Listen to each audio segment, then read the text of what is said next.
Hello basketball coaches and basketball players, my name is Alan from Al's Basketball Training, and today I'm going to talk to you about different 1-4 press breaks that you can run against a zone full court press defense. And the phone is ringing again. After I'm finished this video, I'm going to go upstairs. I'm going to unplug the phone because this is the second interruption in the same video. Let's get down to the clipboard.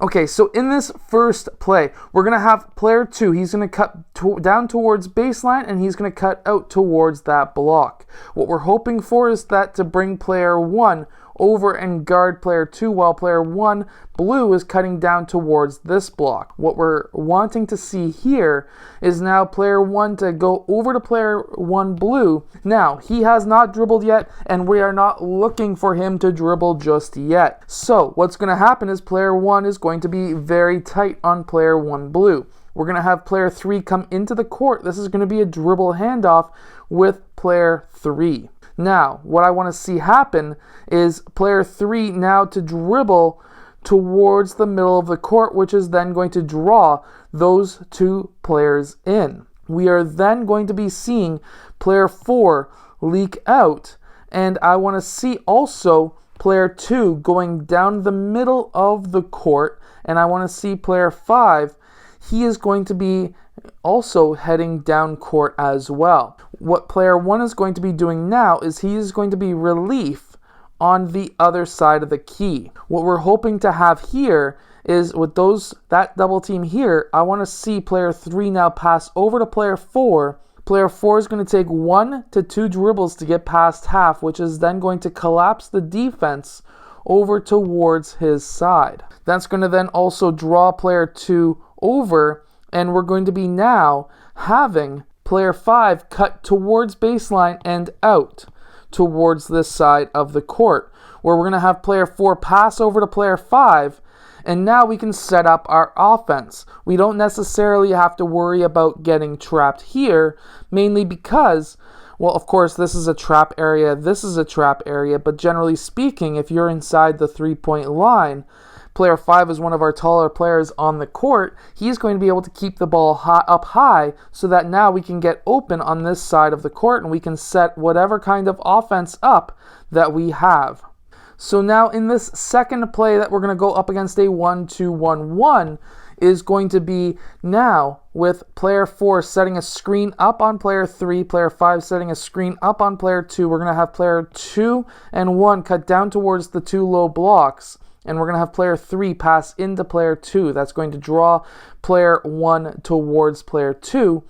And now we're going to be having player 5 and 4 leak out towards half court. At this time, I want to see player 1 get that ball in the middle of the court and player 3 come out towards that other far side. Now, what I want is for player 1 to go and attack the opening, which is going to draw those two players in to force player 1 towards the sidelines. However, what we're going to be wanting to have now is for player 2 to go cut up towards the middle of the court, and I want either player 4 or player 5 to get that ball. I know they're in the corners, I know they're close to the sideline, however, there's a strategy behind this, and that is by passing the ball over towards that sideline, we're now creating the opportunity for player 4 and 3 to scramble, and we're going to be having player 2 at half court when those two players are scrambling. Meanwhile, player 4 is going to be able to pass to player 2, and we can set up our offense. So this next 1-4 press is going to be going up against a 1-3-1. Now, what I want to see here is player 5 and 4 to leak down the court. And now, when they're leaking down the court, we're also having player 2 set a screen on player 1, and player 1 blue is going to get that ball. From here, we're going to have player 1 attacking quickly.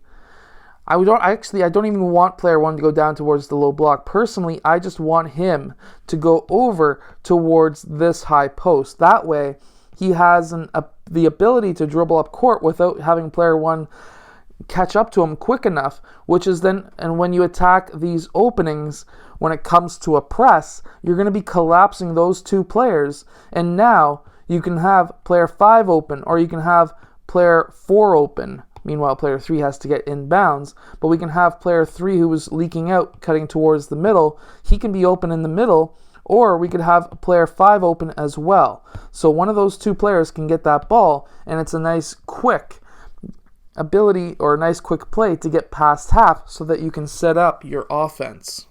Now, some teams do like to really add a lot of emphasis on the zone press defense. Now, I have seen this a few times up here in Canada, and then a few times against American teams down in, obviously, the States. We have seen a team running a 2-2-1, which is a cluster when it comes up here. It's not a great zone, but again, it really does fluster you, especially if you're starting the game with it. And what you're going to be looking to do is have player 2 cut towards the rim, or player 1, and now I want that ball to go into that player. If that player is not open, player 5 would be the backup, which would then collapse those two players, and then we would be able to get the ball to player 2 and then go up and reverse the ball around, and we can get past half. However, the ball we want to go into player 1. Let's just get these defensive players back to where they were. Player 1 gets that ball, and what's going to happen now is player 2 and 1 are going to collapse on player 1. We're going to be now having player 3. He is going to be running inbounds on this side. We're then also going to be having player 2 right in the middle, and we're going to be having player 5 leak out, and player 4, he is going to be leaking out as well. I want player 2 to get that ball, which is then going to collapse those two players. And now we have player 5 red defending half the court with two players who are spread out on it. So now what I want to see is if player 2 is able to get a clean pass to one of those two players, he needs to be able to do that. If that's not an option, player 3 is here as a backup. And now player 3 is going to be able to get the ball to player 5, who can dribble down towards the net. Player 3 can attack the opening and set up the offense. Or if that's drawing player 5 red over, and this is the downfall of the 2-2-1, where I personally would not be running this press, we have player 4 who can be leaking out. This would be a nice lob pass for a nice open layup. This is why you don't run the 2-2-1. And then one more against the 2-1-2, which again seems to be fairly popular. We're going to have player 4. He is going to be the one coming over and setting a screen on player 1. We're going to be, yes, on player 1 red for player 1 blue. Player 1 blue is going to head down towards that underneath the rim area, just in front, I would say.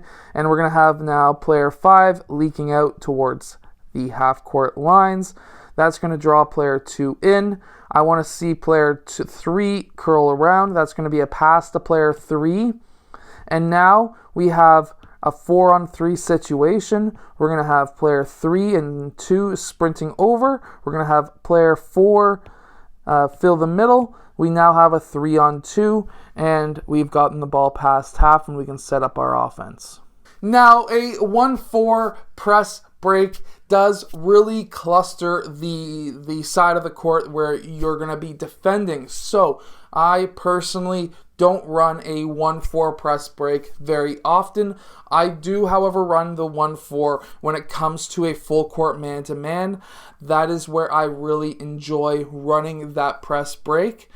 But again, to each his own. If you feel like running a very advanced type of press break against a zone with a younger team, it's up to you. I try to keep things simple. Anyways, I hope that you have enjoyed today's video. If you have, hit that like button, subscribe, and I will see you guys again later on today for the second video of the day.